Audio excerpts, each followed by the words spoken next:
കാഫിർ ഫേസ്ബുക്ക് പോസ്റ്റുമായി ബന്ധപ്പെട്ട് സഭയിൽ ആരോപണ പ്രത്യാരോപണവുമായി ഭരണ പ്രതിപക്ഷ അംഗങ്ങൾ സമൂഹ മാധ്യമങ്ങളിലൂടെയുള്ള വർഗീയ പ്രചാരണങ്ങളിൽ 2 പരാതി ലഭിച്ചുവെന്നും സർക്കാർ എഫ്ഐആർ രജിസ്റ്റർ ചെയ്തെന്നും മന്ത്രി എം.ബി. രാജേഷ് വ്യക്തമാക്കി.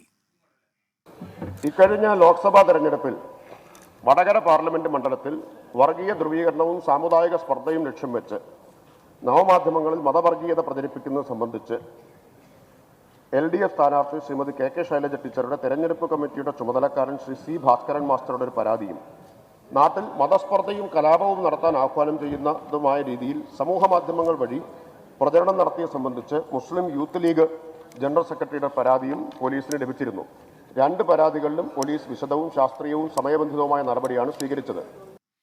കാഫിർ സ്ക്രീൻഷോട്ട് ഒരു മുൻ MLA ദിവസങ്ങളോളം പ്രൊഫൈൽ പിക്ചർ ആക്കിയിരുന്നുവെന്നും മാത്യു കുഴൽനാടൻ MLA പറഞ്ഞു. വിഷയത്തിൽ FIR രജിസ്റ്റർ ചെയ്തിട്ടുണ്ടോ എന്നും മാത്യു കുഴൽനാടൻ ചോദിച്ചു. 40-ലേറെ ദിവസം പ്രൊഫൈൽ പിക്ചറായി ഒരു മുൻ MLA CPM നേതാവ് അതിൽ നിന്നാണ് 10,000-കണക്കിന് ഷെയറിംഗ് പോയത്. ഇനി അത് മാത്രം ഈ രാജ്യത്തുള്ള മുഴുവൻ ആളുകൾക്കും ഇത് മനസ്സിലായിട്ടും പോലീസിന് ഇതുവരെ അവരത് പ്രചരിപ്പിച്ചു എന്ന് മനസ്സിലായിട്ടില്ല എങ്കിൽ അവരെ FIR ഉണ്ടോ, പ്രതിയുണ്ടോ എന്ന് ചോദിച്ചാൽ ഇപ്പോഴും മറുപടിയില്ല. എൻ്റെ ചോദ്യം FIR നമ്പർ ഉണ്ടോ?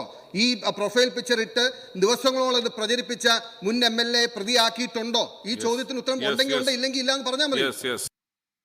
KK ലതികയെ ന്യായീകരിച്ച മന്ത്രി എം.ബി. രാജേഷ് ഫേസ്ബുക്ക് പോസ്റ്റിൽ വർഗീയ ചേരിതിരിവ് ഉണ്ടാക്കുന്ന ഒന്നും ഇല്ലെന്ന് വ്യക്തമാക്കി.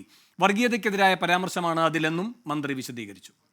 അവര് വർഗീയ പ്രചരണത്തിനെതിരായിട്ടാണ് കുറിപ്പിട്ടിട്ടുള്ളത്. അത് പിൻവലിച്ചത് സാധാരണഗതിയിൽ നമ്മുടെ ആരുടെയെങ്കിലും ഒരു പോസ്റ്റിനെ ദുരുപയോഗിച്ച് നാട്ടിൽ പ്രശ്നം സൃഷ്ടിക്കാൻ ശ്രമിച്ചാൽ ഏറ്റവും പക്വമായ വിവേകപൂർണമായ നടപടി അത് പിൻവലിക്കുക എന്നതാണ്. മുൻ MLA ശ്രീമതി KK ലതിക കുറ്റം ചെയ്തോ ചെയ്തില്ലേ എന്ന വിധി പ്രസ്താവം ഇവിടെ നടത്തിയിട്ടില്ല. VA ഗിരീഷ് തിരുവനന്തപുരത്ത് നിന്ന് കൂടുതൽ വിവരങ്ങളുമായി ചേരുന്നു. ഗിരീഷ്, ഈ കാഫിർ വിവാദം എങ്ങനെയാണ് പ്രതിപക്ഷം സഭയിൽ ഉന്നയിച്ചത്? എന്തായിരുന്നു സർക്കാരിന്റെ മറുപടി? വേണു, ഇന്ന് ചോദ്യോത്തരവേളയിലാണ് പ്രതിപക്ഷം ഈ കാഫിർ പ്രയോഗം നിയമസഭയിലേക്ക് എത്തിച്ചത്. മാത്യു കുഴൽനാടനാണ് ഇത് സംബന്ധിച്ച ആദ്യ ചോദ്യം ചോദിച്ചത്. തുടർന്നാണ് മന്ത്രി എം.ബി. രാജേഷ്, മുഖ്യമന്ത്രിക്ക് വേണ്ടി മന്ത്രി എം.ബി. രാജേഷ് ഇക്കാര്യത്തിൽ മറുപടി നൽകിയത്. പോലീസ് സമയബന്ധിതമായ നടപടിയാണ് ഇക്കാര്യത്തിൽ സ്വീകരിച്ചിട്ടുള്ളത്. 2 FIR ഇതുമായി ബന്ധപ്പെട്ട് രജിസ്റ്റർ ചെയ്തിട്ടുണ്ട്. മാത്രമല്ല ഫേസ്ബുക്കിന് ഇത് സംബന്ധിച്ച 2 തവണ നോട്ടീസും അയച്ചു. ഒന്ന്, ഇതിൻ്റെ കണ്ടന്റ് ഫേസ്ബുക്കിൽ നിന്ന് ഡിലീറ്റ് ചെയ്യണം എന്നുള്ളതായിരുന്നു ഒരു നോട്ടീസ്. മറ്റൊന്ന്, ഈ പ്രൊഫൈലുമായി ബന്ധപ്പെട്ട വിവരങ്ങൾ ഉണ്ടായിരുന്നു.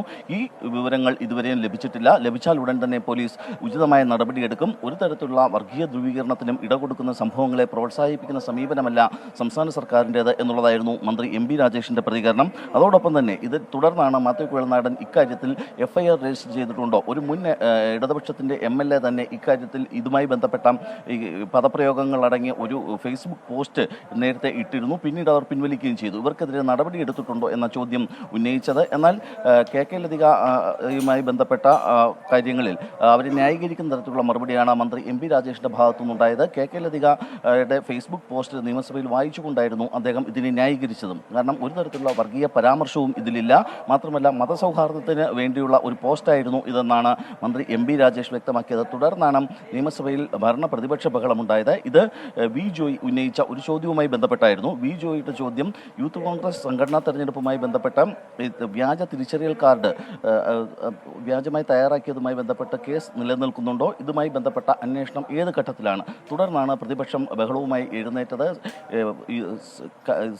ചോദ്യവുമായി യാതൊരു ബന്ധമില്ലാത്ത കാര്യങ്ങളാണ് ഭരണപക്ഷം ചോദിക്കുന്നത് എന്നുള്ളതായിരുന്നു പ്രതിപക്ഷത്തിൻ്റെ ആരോപണം. എന്നാൽ ഇക്കാര്യത്തിൽ മറുപടി പറഞ്ഞ എം.ബി. രാജേഷ് ഇതുമായി ബന്ധപ്പെട്ട മ്യൂസിയം പോലീസ് സ്റ്റേഷനിൽ ഒരു കേസ് രജിസ്റ്റർ ചെയ്തിട്ടുണ്ടെന്നും ഇതുമായി ബന്ധപ്പെട്ട വ്യാജ തിരിച്ചറിയൽ കാർഡ് അച്ചടിക്കാൻ ഉപയോഗിച്ച സാധന സാമഗ്രികൾ പിടിച്ചെടുത്തിട്ടുണ്ടെന്നും നിയമസഭയെ അറിയിക്കുകയാണ് ചെയ്തത്. വേണു, VA ഗിരീഷാണ് നിയമസഭയിൽ നിന്ന് വിവരങ്ങളുമായി ചേർന്നത്.